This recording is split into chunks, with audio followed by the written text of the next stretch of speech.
The Mummy, Tomb of the Dragon Emperor, also known as the film that killed Brendan Fraser's career, has him returning as man who always yells a lot.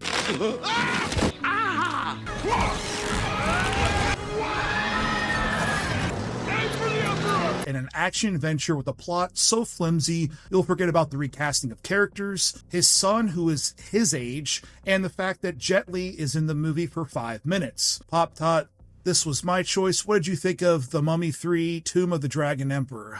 Your summary, pretty much, we don't need to discuss it any further. I think this is the shortest review we've ever done, and that's Bye, it. guys.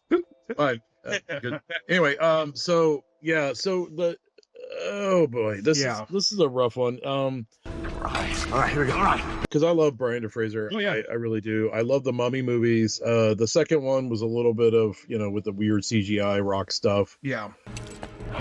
Oh my God! What's wrong with your face? Stunt choreography was amazing. There's a lot of work. There's a lot of extras in the movie. Yeah. There's a lot of just pyrotechnics. Yeah. There's good stuff in here, but there's also bad CGI. You have Jet Li, one of the best martial artist actors out there. Completely. Yao, another one. Yeah. And he's in it for like a hot 5 minutes as him before they make him CGI him, and you can't even really tell it's him, right? Because of the CGI and the makeup and stuff. So this is supposed to take 13 years after the second Mummy, and if you remember, his son was like 12 in that movie, and I think he's supposed to be like mid-20s, early 20s in this one. But the actor looks much older than that. He looks like he's about 30. Yeah. And I could be way off. I think I looked this up and they were only a few years difference, but he just looks older. There's just a lot to not like about this movie. Yeah, it should be starring Steven Seagal. Now I just pillage tombs in the name of preservation. Well, I'm sorry to hear that. This is the fucking come to Jesus moment. And I was not born on a fucking turnip truck, man. Have you ever seen a Walter P-38? Pretty anemic compared to the Peacekeeper. Well, it's not a bad size, Dad. 15 motherfuckers in there with guns, and you know it. I was going to make the joke, this is Stealth levels bad. Come to find out, it was directed by Rob Cohen, who directed Stealth. It's a disaster. It's a mess. Say that now, but I still don't trust her. Well, I do. So you should trust my judgment, okay?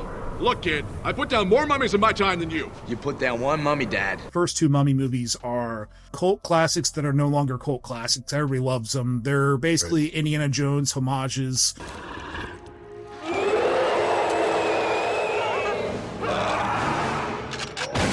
Have a wonderful Brendan Fraser, Rachel Weisz, an awesome cast, and right there alone, it's just a mess. Rachel Weisz is not in this movie. She took one read of the script and said it's not deep enough, it's not good enough for her. She'd rather spend time kicking around the sand with her kids. And so they brought in the wonderful Maria Bello, who's a wonderful actress. I remember from ER and a bunch of other stuff. Listen, we're all going to need bodyguards soon enough. Did you see the coverage the fetal alcohol people got themselves over this weekend?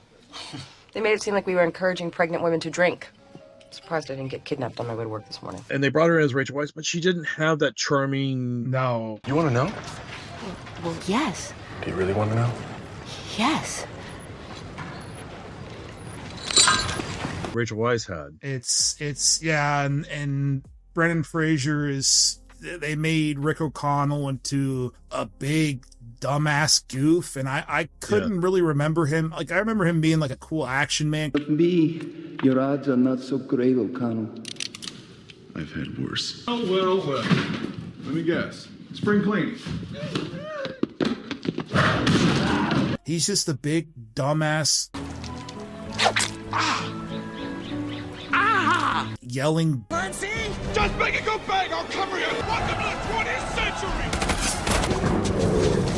Abominable snowman! Goof in this movie, and I don't remember him that way. Patience is a virtue.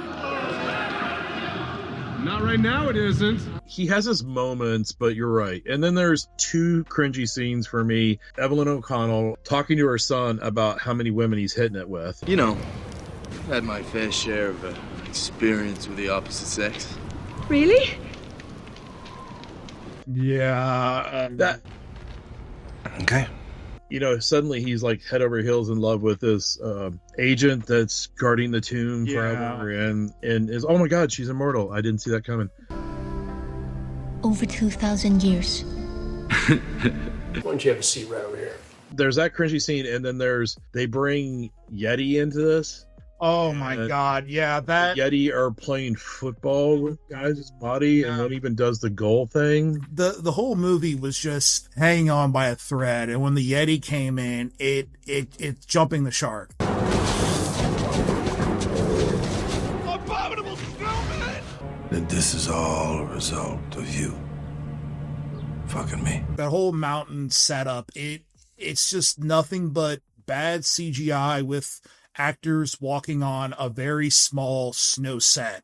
And then when the whole huge thing happens and they're fighting this Chinese army, you're like, oh, okay, well that's a set piece. And then you realize the movie's basically over after that. There's like 15 to 20 minutes left.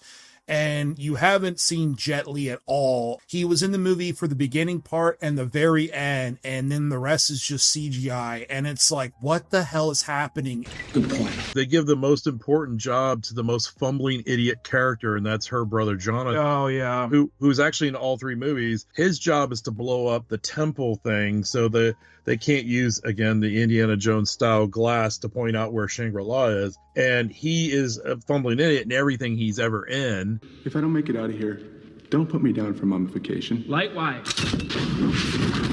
They only had like one person setting up the explosives, and it's like, well, this is such an important end of day thing. Why is not everybody on this just trying to blow this thing up? The temple that points out Shangri-La explodes. They manage to get the Shangri-La, and he gets healed.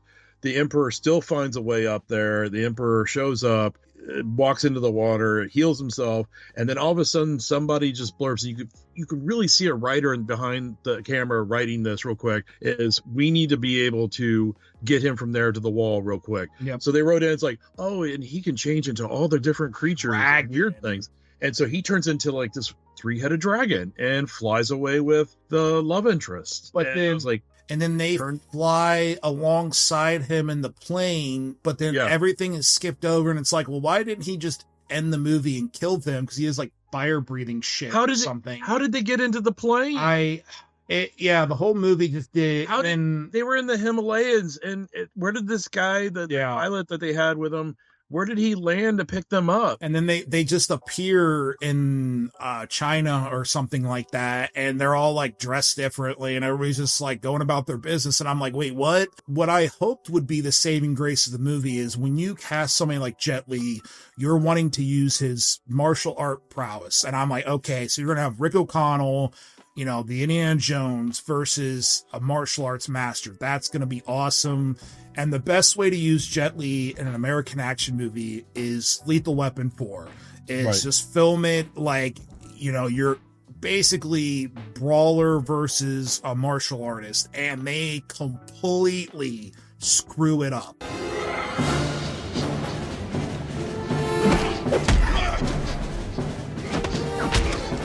It is over-edited, it's garbage, it makes no sense. There's like 48 MacGuffins in this movie, but this stupid dagger and piercing him in the heart, and I was like, oh, it's gonna be the O'Connells versus him. It's good. No, it's a mess. It's so stupid. Everything about this movie is stupid.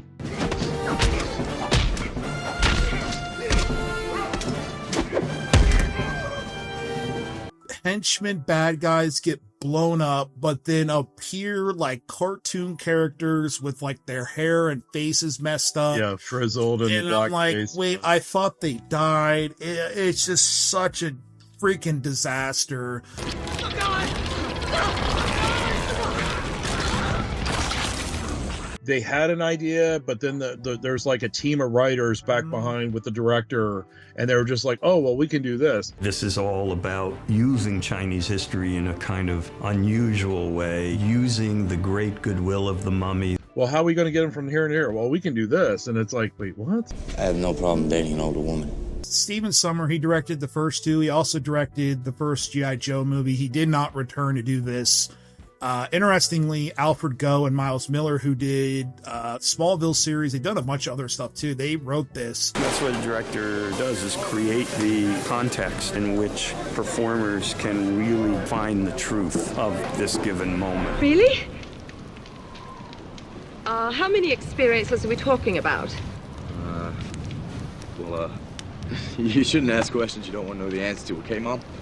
It cost $145 million in 2008. None of it makes any sense. It's just such a misuse of money. It felt like Steven Seagal should be in it. The Mummy is rich in Egyptian culture. It always has been since the golden age of movies. Why did they go to China? Because they were obviously, like we found out in our last review, they were trying to pull in Chinese audiences to get a big global view. But there are other Egyptian mummies they could have, instead of Imhotep, they could have brought in another bad guy, Ra, or I don't know, somebody. And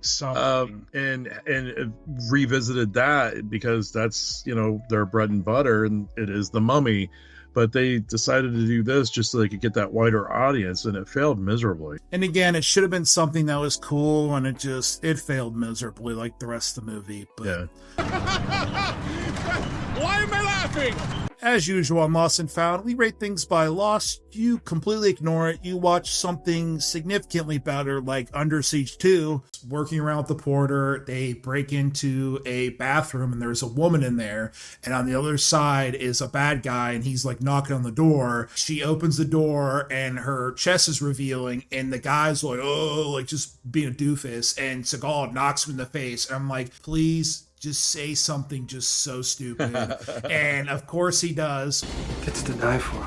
Or Found, wow. You seek it out on a weekend watch like we did, unfortunately. Gets to die for. Pop Top, where are we putting Mummy 3 Tomb of the Dragon turd? I would bury this one. I would put it back in the sarcophagus and bury it. Yeah, don't. Yeah, it's... Got his hands all over me, girl. Now, son or no son, I gotta give him a beating. Get out of the way, Dad. And the Oscar goes to... If you're romanticizing, you want to see Brandon Fraser in his heyday, and when he, before he was brought back to life by an amazing Oscar, don't get me wrong, go back and just watch the original Mummy. It is great. It is... The map, I forgot the map. Relax. I'm the map. It's all up here. You'll remember it, fondly like I do. This movie is not it. Alex. The truth is... Best way to describe it is it's a mummy movie pretending to be the Mummy. Really? Yeah. It just, they keep saying the Mummy. Well, good going. You raised another mummy. Seen enough mummies to last a lifetime.